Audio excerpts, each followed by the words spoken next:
Before we go, earlier in the program, we told you about dangerous Democratic double talk about the war in Iraq.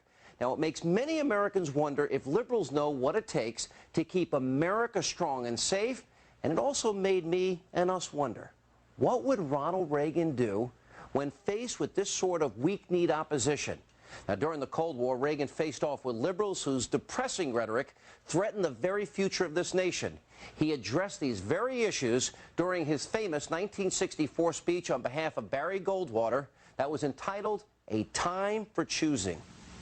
Those who would trade our freedom for the soup kitchen of the welfare state have told us they have a utopian solution of peace without victory. They call their policy accommodation. And they say if we'll only avoid any direct confrontation with the enemy, he'll forget his evil ways and learn to love us. All who oppose them are indicted as warmongers. They say we offer simple answers to complex problems. Well, perhaps there is a simple answer. Not an easy answer, but simple. If you and I have the courage to tell our elected officials that we want our national policy based on what we know in our hearts is morally right, we cannot buy our security, our freedom from the threat of the bomb, by committing an immorality so great as saying to 1 billion human beings now enslaved behind the Iron Curtain, give up your dreams of freedom, because to save our own skins, we're willing to make a deal with your slave masters. Alexander Hamilton said, a nation which can prefer disgrace to danger is prepared for a master and deserves one. Now let's set the record straight. There's no argument over the choice between peace and war, but there's only one guaranteed way you can have peace, and you can have it in the next second: surrender.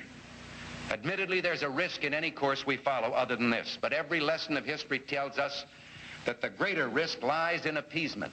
And this is the specter our well-meaning liberal friends refuse to face, that their policy of accommodation is appeasement.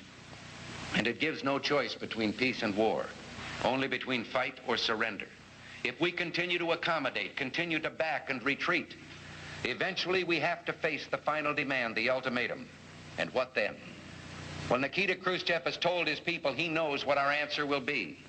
He has told them that we're retreating under the pressure of the Cold War, and someday, when the time comes to deliver the final ultimatum, our surrender will be voluntary, because by that time, we will have been weakened from within spiritually, morally, and economically.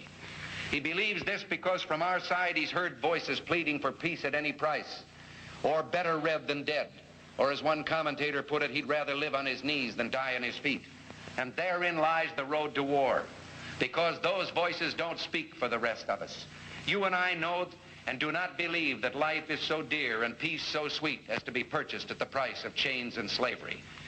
If nothing in life is worth dying for, when did this begin? Just in the face of this enemy?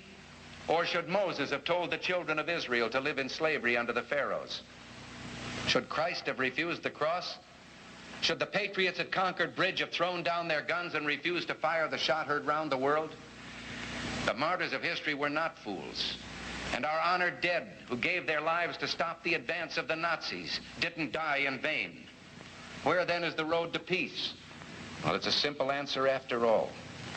You and I have the courage to say to our enemies, there is a price we will not pay. There is a point beyond which they must not advance. You and I are told increasingly we have to choose between a left or right. Well, I'd like to suggest there is no such thing as a left or right. There's only an up or down. The earth just cannot handle the sheer number of humans who live here. Something has to give. And I believe that it's up to us who have lived a good life to make sure that our children will have the opportunity to live good lives too. I have lived a good life. I have lived a good life. I have lived a good life. I have lived a good life.